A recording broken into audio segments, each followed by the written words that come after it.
length of eyepiece and the objective of a compound microscope are 5 centimeter and 1 centimeter respectively. The length of the tube is 20 centimeter. तो यहाँ पे eyepiece का जो focal length है 5 centimetre और tube length जो है 20 centimetre.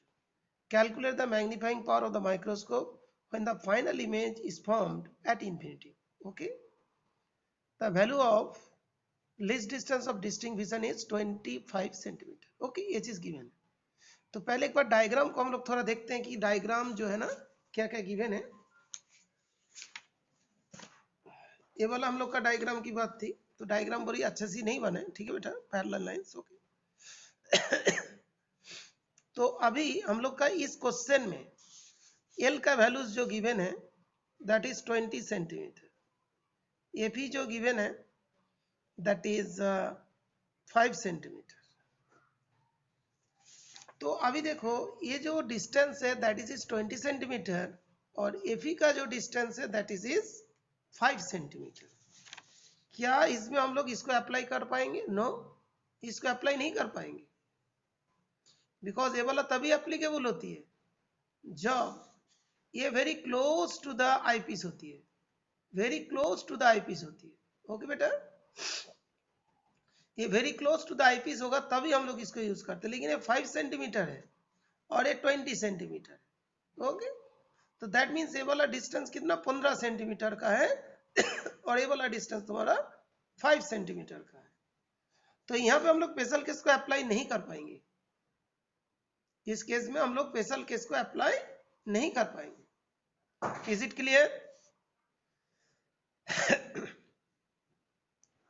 Is it clear बेटा? अच्छा, प्रियांशु समझ में नहीं आया तो और एक बार बताता हूं.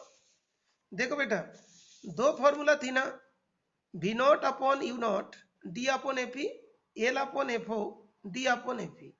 ये वाला तभी होती है जब ये वाला जो इमेज होती है very close to the eyepiece बनता है. Very close. Okay, that means tube length का रेस्पेक्ट में ये वाला डिस्टेंस नेग्लिजिबल होती है.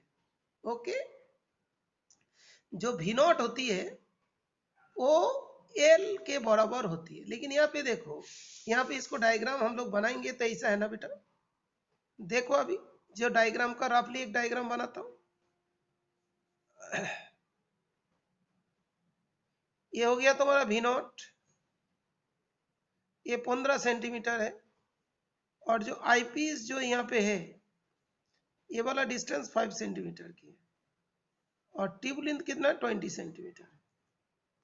तो 20 सेंटीमीटर ये वाला 11 दैट इज 15 सेंटीमीटर. क्या तुमने इस केस में V naught equals to L ले सकते हो? नो, नहीं ले सकते हो, क्योंकि 5 centimetre is not very very lesser than 15 centimetre that is 20 centimetre. Okay, ये नहीं है, क्योंकि इस जगह पे देखो ये 5 सेंटीमीटर, ये वाला 15 सेंटीमीटर. तो इस केस में हम लोग जो बोलते थे ना v naught upon u naught d upon a भी बोलते थे, और एक बोलते थे वी नॉट की जगह एल लिख देते थे, एफओ लिख देते डी अपॉन एफी. ये नहीं कर सकते. लेकिन अभी यू नॉट एफी के बराबर हो सकता है, एफओ के बराबर, बिकॉज ये तो 1 सेंटीमीटर दिया है. क्लियर बेटा? तो अभी इस जगह पे ये वाला फॉर्मूला अप्लाई होगी. इज इट क्लियर देव? देव,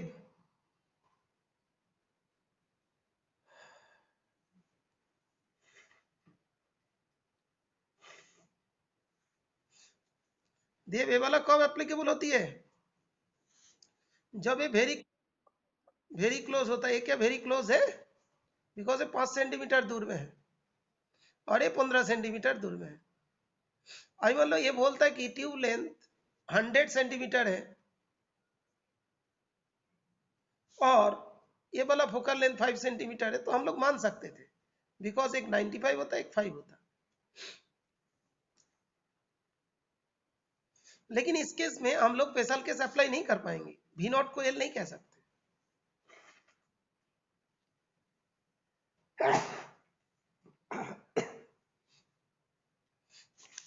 जुकाम हो गया बेटा.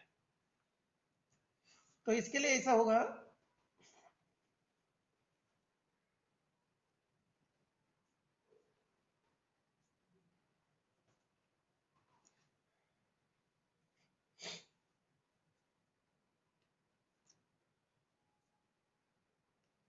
फिफ्टीन सेंटीमीटर, तो V नॉट हो गया प्लस 15 सेंटीमीटर, FO जो है 1 सेंटीमीटर, U नॉट कितना होगा फाइंड कर लेंगे।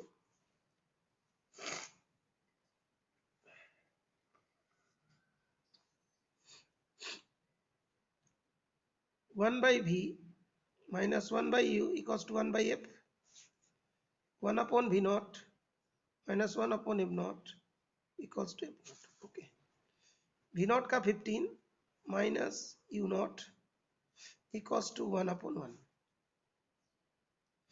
U नॉट का वैल्यूज कितना आ जाएगा बेटा? U नॉट हो जाएगा 1 अपॉन 15, ये इधर चला गया, 1 upon U naught equals to 1 upon 15 minus 1, that is minus 14 upon 15, तो U नॉट हो जाएगा माइनस 15 अपॉन 14।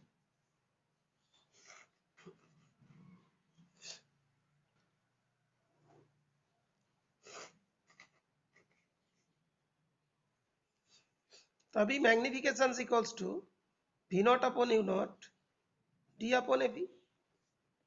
V नॉट हो गया 15, U नॉट हो गया माइनस 15 अपॉन 14, D हो जाएंगे 25, AP जो है दैट इज 5। तो ये जो है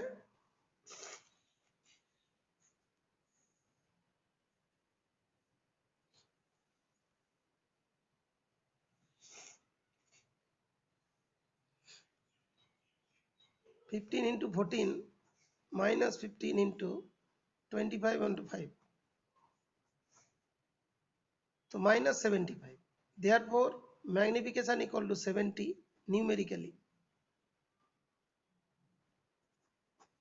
न्यूमेरिकल वैल्यू कितना है तो माइनस 70 आएगा, लेकिन मैग्निफिकेशन तो 70 है, न्यूमेरिकल है ना, 70 टाइम्स बढ़ा रहे हैं। ठीक है बेटा, is it clear? Is it clear? Yes और नो? प्रियांशु? ओके।